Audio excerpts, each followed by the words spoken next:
गगनसमाहितं गगनसदृशं तत्त्वमस्यादिलक्ष्यम् एकं नित्यं विमलमचलं सर्वधी साक्षिभूतम् भावातीतं त्रिगुणरहितं सद्गुरुं तं नमामि। ॐ सहना भवतु सहनौ भुनक्तु सह वीर्यं करवावहै तेजस्विनावधीतमस्तु मा विद्विषावहै। ॐ शान्ति शान्ति शान्ति।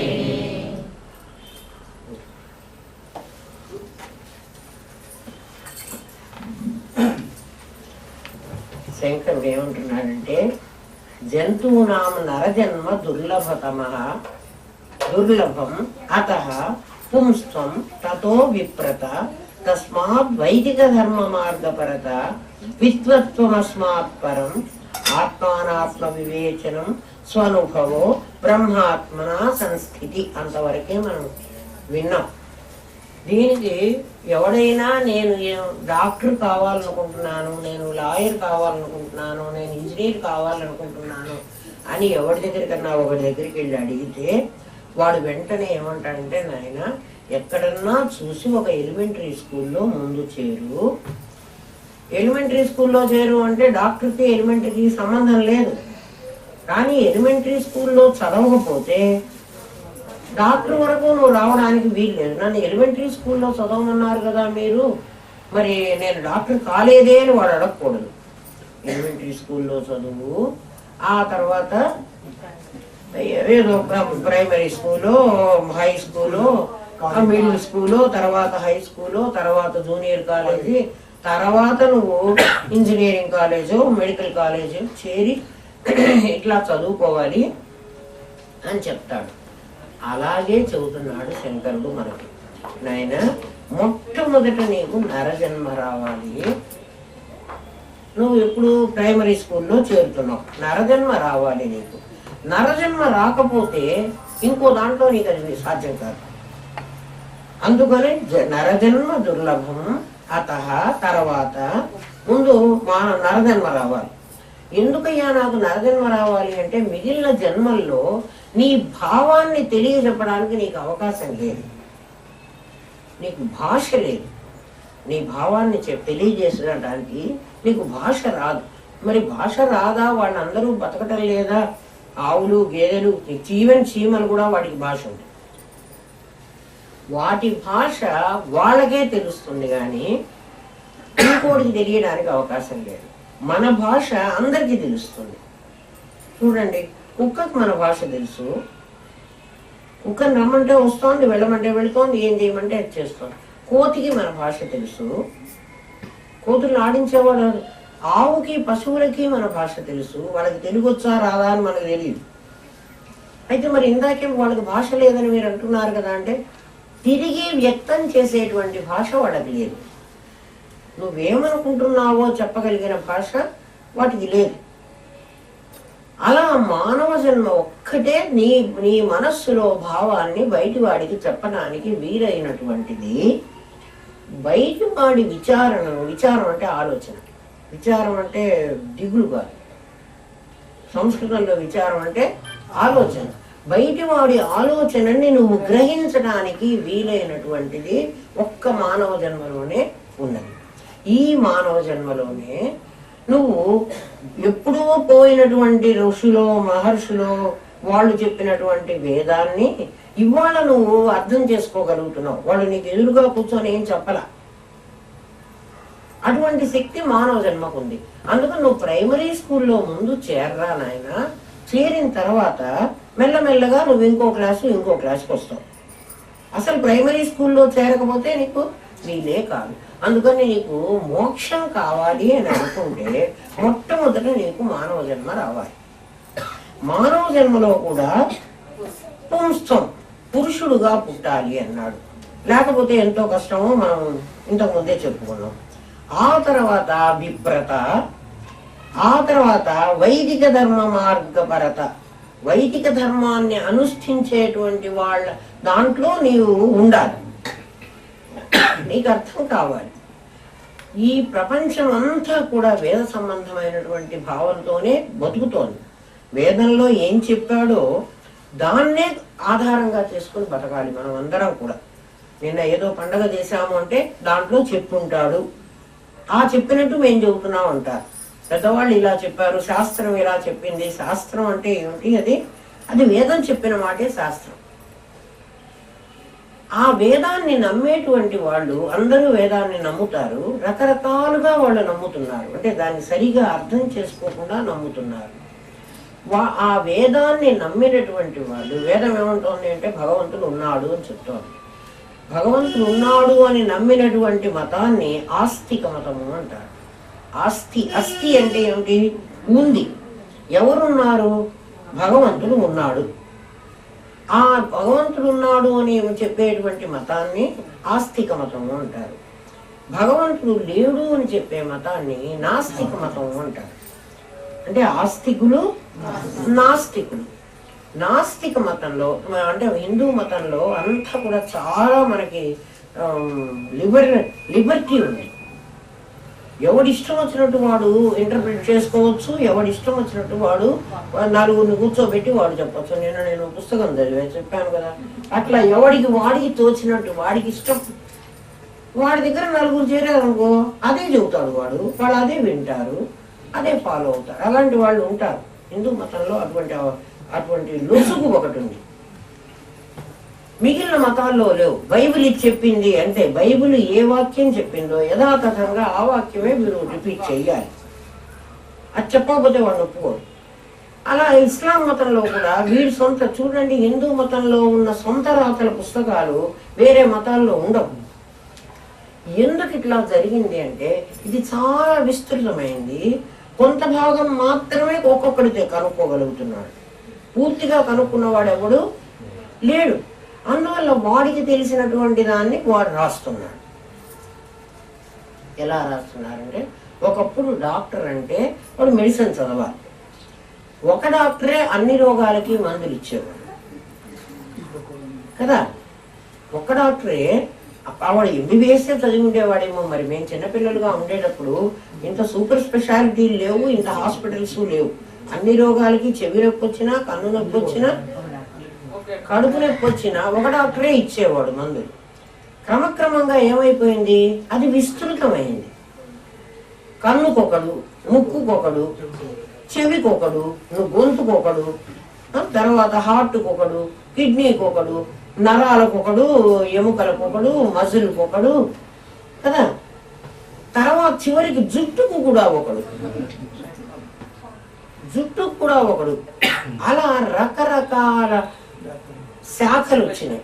మరి ఈ శాఖలన్నీ ఒక మెడిసిన్ లో నుంచి వచ్చినాయా, ఇంకెక్కడి నుంచి వచ్చినాయి? వీళ్ళందరూ కూడా మెడిసిన్ చదివిన వాళ్ళే. దాన్ని ఒక్కొక్క ముక్క తీసుకుని ఆ ముక్క మాత్రమే వాడు చదువుకుంటాడు, దాంట్లోనే వాడు చెప్పగలడు.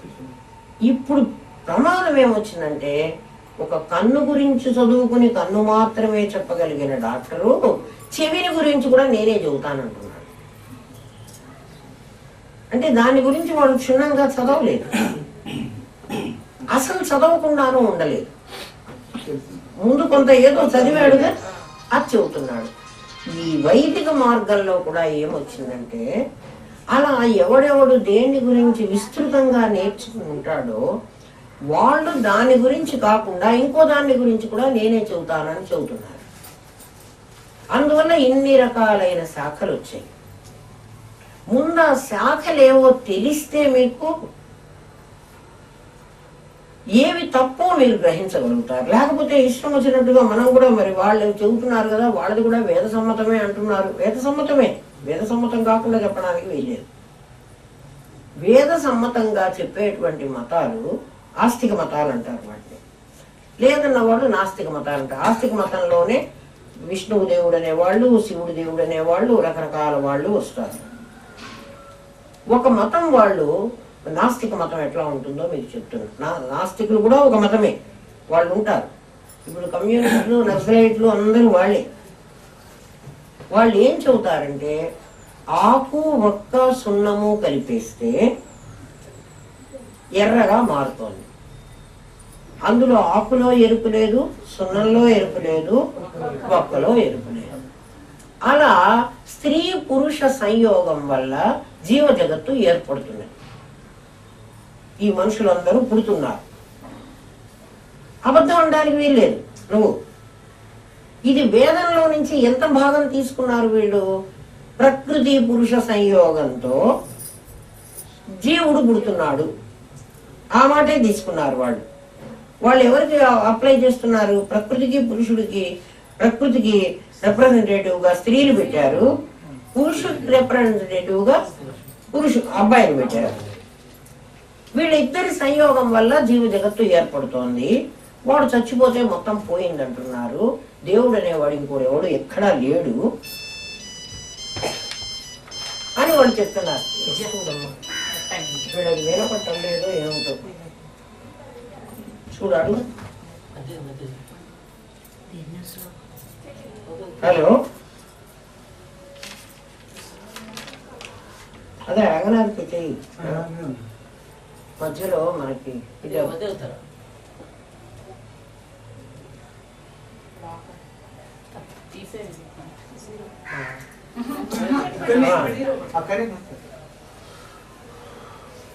వాడికి పోతుందేమో మరి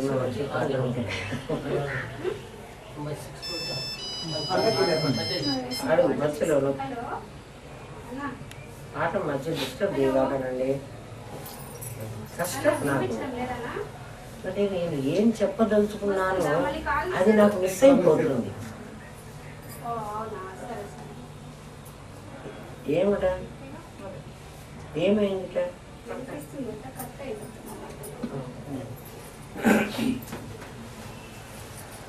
వీళ్ళని చార్వాకులు అంటారు. చార్వాక మతం ఇది.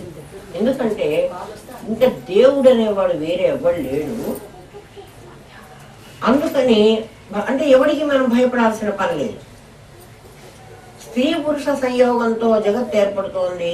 అందుకని నువ్వు హాయిగా తిను, హాయిగా తావు, హాయిగా చావు, కావో పీవో మజా ఉండవు. ఎవరిని చంపినా నీకేం పాపం రాదు. నీ సుఖం కోసం నువ్వేమన్నా చెయ్యొచ్చు. ఇది నాస్తిక మతం. వాళ్ళని చారువాకులు అంటారు. అదొక మతం ఉంది, వాళ్ళు అలా చేస్తూ ఉన్నారు. భగవంతుడు అనేవాడి ఉనికిని వాళ్ళు అంగీకరించరు. అయితే వేదం చెప్పిన మాటనే వాళ్ళు అంటున్నారు. వేదాన్ని ఒప్పుకోరు కానీ, ఎందుకంటే ఆ మాటనే వాళ్ళు ఉపయోగించుకుంటున్నారు. ఇంకొకళ్ళు ప్రాణాత్మవాదులు అని ఇంకొకళ్ళు ఉన్నారు. వాళ్ళు కూడా హిందువులే. ప్రాణాత్మవాదులు ఎలాగంటే మనిషికి ప్రాణమే ముఖ్యం. ఎందుకంటే ఉపనిషత్తులో ఏం చెప్పాడు? ఏ ఇంద్రియం గొప్పది అని పోట్లాడుకుంటే ప్రాణం పోతూ ఉంటే చివరికి ప్రాణం అది లేకపోతే మిగిలిన ఇంద్రియాలన్నీ పనిచేయటం లేదు. కాబట్టి ఇంద్రియాలన్నింటిలోకి ప్రాణం చాలా గొప్పది. ప్రాణం వాయు స్వరూపం. కాబట్టి భగవంతుడు ఎవడన్నా ఉన్నాడంటే వాయువుగా ఉంటాడు. ఇంకా వేరే దేవుడు అనేవాడు ఎవడు లేడు. ప్రాణాత్మవాదులు అని. ప్రాణాన్నే వాళ్ళు ఆత్మ అంటారు. అంటే ప్రాణం పోతే ఆత్మ పోయింది. కాబట్టి ప్రాణం సుఖంగా ఉంటే ఆత్మ సుఖంగా ఉంది. ప్రాణము అంటే అర్థం ఏమిటి అంటే, సరే నాకు ప్రాణం బాగలేదమ్మా అంటాం. నాకు ప్రాణం బాగలేదు అంటే అర్థం ఏమిటి? గాలి పీల్చడం బాగలేదు అని కాదు, వాయువు బాగలేదు అని కాదు, ఆరోగ్యం బాగలేదు అని. వీళ్ళకి చెప్పు సుధా, నాకు చాలా కోపం వస్తుంది అట్లా చేస్తే. ఎందుకంటే నన్ను పాఠం చెప్పమన్నారా, మీకు ఆన్సర్లు చేయమన్నారా? మధ్యలో నన్ను ఆపితే మీరు ఇక్కడ కూర్చోండి, మీకు తెలుస్తుంది ఎంత కష్టమో.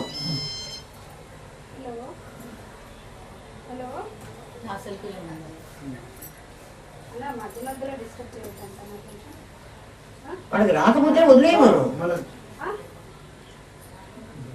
మధ్య మధ్య మన ఫోన్ చేస్తే మనం ఆగిపోతున్నాం. ఇవన్నీ రికార్డ్ అవుతున్నాయి. చెప్పారా?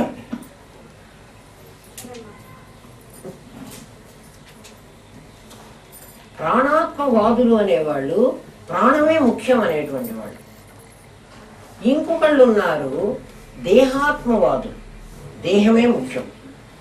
దేహం ఉన్ననాళ్ళు మనిషి ఉంటున్నాడు, దేహం పోతే మనిషి పోతున్నాడు. ఈ ముగ్గురు కూడా నాస్తిక మతమే. అందుకని ఎవరిని చంపినా ఎవరిని కొట్టినా దేహం పోగొడితే నాకు కచ్చి పుట్టింది నీ మీద, ఫ్యాక్షనిస్టులందరూ వీళ్ళే, నాకు నువ్వంటే నచ్చలేదు, ఏం నచ్చలేదు, నువ్వు చచ్చిపోతే నాకు బాగుంటుంది అంతే. దానివల్ల నాకు పాపం వస్తుందా, దానివల్ల నిన్ను చంపితే నీ కుటుంబం అంతా ఏమవుతుంది, ఆ ఆలోచన నాకు అక్కర్లేదు. నా వరకు నేను సుఖంగా ఉండాలంటే నీ ఉనికి నాకు చాలా ప్రమాదంగా ఉంది, అందుకని నువ్వు చచ్చిపోతే నాకు బాగుంటుంది. అంటే నీ దేహం పోతే నువ్వు పోయినట్టు.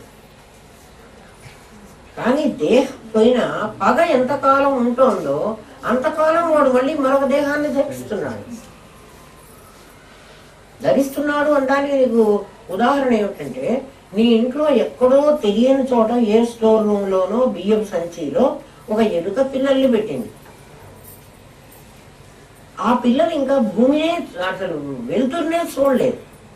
నీ నీ స్టోర్ రూమ్ లో బియ్యం సంచిలో పుట్టినటువంటి ఎలుకలు ఇంకా వెళ్తున్న చూడలేదు. మీ ఇంట్లో ఒక పిల్లి వచ్చింది, ఆ పిల్లి మ్యావ్ అంది. ఈ ఎలుకలకు గుండె పగులుతుంది. పిల్లిని చూడలే ఎలుకలు కిచకిచా అన్నాయి. వెంటనే పిల్లికి ఆ సౌండ్ ఎక్కడి నుంచి వచ్చిందో వాటిని తినేయాలి అనేటువంటి కోరికే కలిగింది. ఆ ఎలుకలు ఎప్పుడైనా ఈ పిల్లిని ఏమన్నా చేశాయా? ఈ పిల్లి ఎప్పుడన్నా ఏమన్నా ఆ ఎలుకలను చూసిందా? ఏం చూడకుండానే వీళ్ళిద్దరికి ఏమొచ్చింది? వైరభావం వచ్చింది. అంటే దాని మీద పగ ఎన్నాళ్ళు దీంట్లో ఉన్నదో ఆ పగ, ఆ శత్రుత్వం మరొక దేహాన్ని ధరించి దాన్ని చంపుతోంది. అంటే పుట్టుకతోనే, అది పుట్టక ముందే దానికి వైరం ముందు పుట్టింది. అటువంటి వాళ్ళందరూ ఎవరు? దేహాత్మవాదులు. దేహమే ఆత్మ అని నమ్మేటువంటి వాళ్ళు కాకుండా ఇంద్రియాల ఆత్మ అనేవాళ్ళు కొంతమంది, మనస్సు ఆత్మ అనేవాళ్ళు బుద్ధుడు మనకు రాముడు కృష్ణుడితో పాటు బుద్ధుడిని కూడా పెట్టి మన పాటలన్నీ పాడుకుంటారు కదా. బుద్ధుడిని మన అద్వైత మతం కాదు. ఇంకా కొంచెం పైకి వచ్చి బౌద్ధ మతం మనస్సు వరకు వెళ్ళి, ఇంద్రియాలు దేహము ప్రాణము కాకుండా ఇంకాస్త దూరం వెళ్ళారు. మనస్సు వరకు వెళ్ళి మనస్సులో సంకల్ప వికల్పాలు జరుగుతున్నాయి, కోరికలు మనస్సు వల్ల పుడుతున్నాయి. ఎవరికైతే కోరిక ఉంటుందో ఆ కోరిక వల్ల మళ్ళీ మళ్ళీ వాడు జన్మలకు వస్తున్నాడు. కోరికలు పోతే, అంటే జన్మకు వస్తే నీకు దుఃఖం వస్తుంది, కోరికలు పోతే నీకు దుఃఖం కలగదు. అది బుద్ధుడు చెప్పింది. కోరికలే దుఃఖానికి కారణమవుతున్నాయి. మనస్సు కోరికల వైపు వెళితే నీకు దుఃఖం వస్తోంది, దానివల్ల నువ్వు మనస్సును కోరికలను అదుపు చేసుకొని ఉండు అని. అలా కోరికలను అదుపు చేసుకుని ఉంటే నీకు మోక్షం రాదు. ఎన్ని జన్మలు వచ్చినా నీకు మోక్షం రావడానికి అవకాశం లేదు. నువ్వు అలాగే ఉంటూ మనస్సునే నమ్ముకొని మనస్సుని నిగ్రహిస్తూ వస్తే శత్రువు వచ్చి నీ మీదకి వచ్చినా నీ ధనాన్ని నువ్వు సంరక్షించుకోలేవు. దాంతో ఏమైపోయినారంటే మనుషులందరూ కూడా మనకెందుకులే అనవసరంగా ఏమన్నా పోని, ఎవడి మీదకి శత్రుత్వం లేకుండా స్తబ్దుగా తయారైపోయింది. నీ వస్తువు నేను గుంజుకుపోతుంటే పోతే పోనీలే, నాకు అక్కర్లేదు, నేను బౌద్ధ మతంలో ఉన్నాను కదా, నాకెందుకు, పాజిటివ్ థింకింగ్. వాళ్లే వీళ్ళు ఇప్పుడున్న వాళ్ళు. నువ్వేమన్నా చేసుకో, మాకేం బాధలేదు. రకరకాల మతాలు అంటే ఇవన్నీ తప్పని నేను చెప్పట్లేదు. ఇవన్నీ ఒక భాగం మాత్రమే విని వాళ్ళు చేస్తున్నటువంటి పనులు. వాళ్ళ శిష్యులకు వాళ్ళు అదే బోధించుకుంటున్నారు. యథార్థమైన స్థితి వాళ్ళకి తెలియటం లేదు. అంతకంటే ఏమ్మా మరి కొంచెం తగ్గించు, కొద్దిగా తగ్గించుకో, సౌండ్ వస్తుంది. అక్కడే ఉన్నవాళ్ళు ఎవరో తగ్గించు, అవుతుంది ఆ రైట్ కొద్దిగా తగ్గించు. ఇప్పుడు ఇప్పుడు రావట్లేదు కదా సౌండ్, వినపడుతుందా? ఇది ఈ సౌండ్ వినపడుతుందా? కొంచెం పెంచాలంటమ్మా,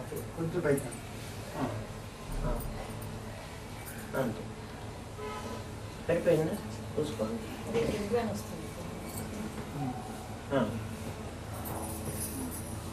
కాబట్టి నీకు బౌద్ధ మతం మరి మనుషుల్ని నిస్తబ్దులుగా తయారు చేస్తుంది, నిర్వీర్యులుగా తయారు చేస్తుంది.